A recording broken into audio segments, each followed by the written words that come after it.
Now keep in mind that back in the day, bourbon was not the same stuff we see today. It was called firewater for a reason.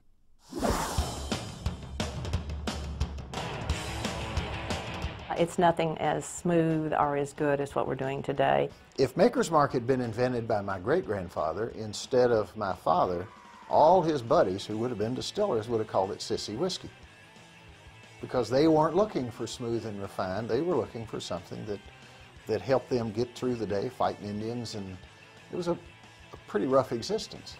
And bourbon fit well into that environment, old bourbon. But bourbon's roughest battle was yet to come. In 1920, the U.S. government banned the production and sale of all alcohol. Kentucky was devastated. Shutting down the liquor industry put thousands of distillery workers and barrel makers out of work. It's the only time in our history we lost population. People had to move out to find work because many people worked in the industry. In some cases, they wound up resorting to activities that were perhaps a trifle shady. It made a lot of our legal, law-abiding citizens break the law. We have a local order of nuns, and the good sisters were so proud of the fact that they had a really good supporter who took them to Louisville in a car whenever they needed to go. Later they found out every time that he took a load of nuns, he unloaded his illegal whiskey and sold it to his contacts in Louisville. But it wasn't all moonshine. Congress did leave one loophole. They did declare that whiskey had a medicinal value, so they allowed 4 distilleries to remain open to distill medicinal whiskey. We were one of those 4 and the only one in Kentucky allowed to remain open during that period of time. If you went to a doctor during that period of time and he or she prescribed medicinal whiskey to help cure your illness, they would literally write you a prescription for up to 1 pint of 100 proof whiskey every 10 days. Fortunately for us, we had lots of people with lingering illnesses, so our doors have never been shut. We've always been open.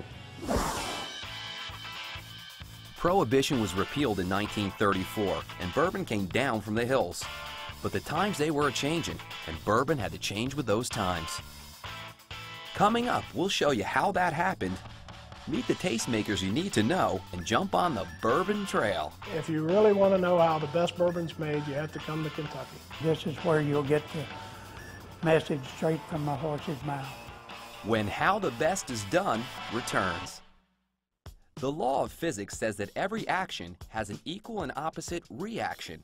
Maybe that's why the state that birthed bourbon was also home to its greatest opponent, the fiery leader of the anti-alcohol activists, Carrie Nation. Carrie Nation was the best known leader in the temperance movement. She would pick up her hatchet and she would go in saloons and start breaking up stuff. She had the strength of her convictions, and Carrie had 2 husbands, both of whom were alcoholics, and but nobody says whether they were drinkers before she married them or just after she married them. Welcome back to How the Best is Done.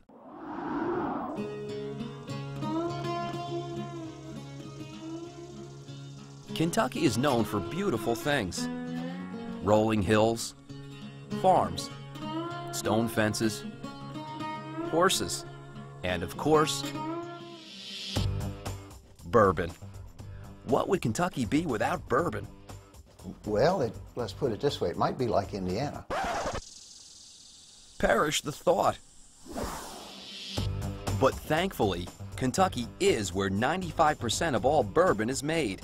That's why we've come here, to learn from the world's finest practitioners of the craft. And speaking of making it, it's time to go to the bottom of the barrel. The barrel is more than just a container. It's an essential part of the process. That's because alcohol goes into the container as whiskey, and it comes out bourbon. And the reason is the barrel. We tend to think it's probably 70 to 85% of our bourbon's flavor is coming from the barrel since it's in there so long. Come on, the next stop is Bluegrass Cooperage. About half of the world's bourbon barrels come out of its doors. Not surprisingly, it's located in Louisville, Kentucky. The Cooperage is owned by the Brown Forman Company, makers of Woodford Reserve and other spirits. The barrels made here are crafted for each of their specific brands. A surprising amount of work is done by hand.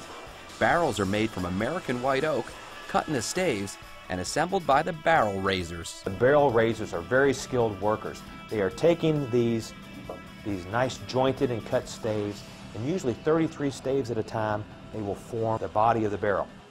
And they will alter a wide stave with a narrow stave, a wide stave with a narrow stave, so they can have a nice bend to the barrel. They have to work fast. When the Cooperage is making 2,000 barrels a day and you have 5 barrel raisers, they're doing a lot of work. So 2,000 barrels divided by 5 workers equals 400 barrels per person per day. The folks here at Bluegrass are exacting in their standards for every part of the barrel. The staves are steamed into the proper shape. Spools of soft iron are cut to form the hoops, which are riveted around the barrel. The Coopers work with traditional methods to ensure quality. They've got their tricks too, like the beeswax used here to make the barrel head fit smoothly.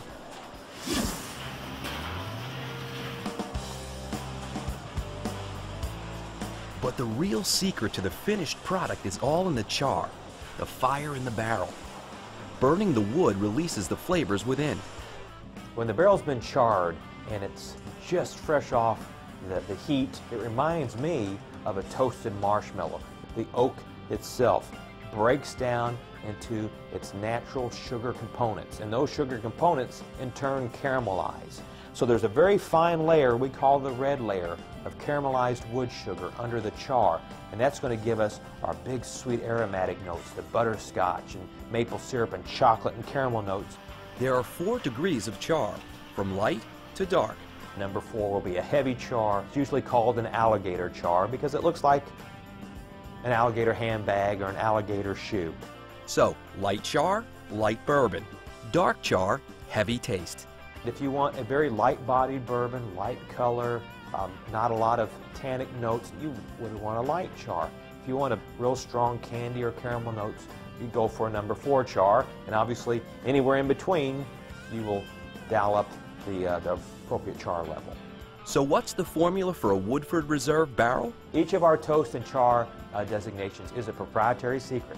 That's how important the barrel char is. Even we couldn't get the secret formula.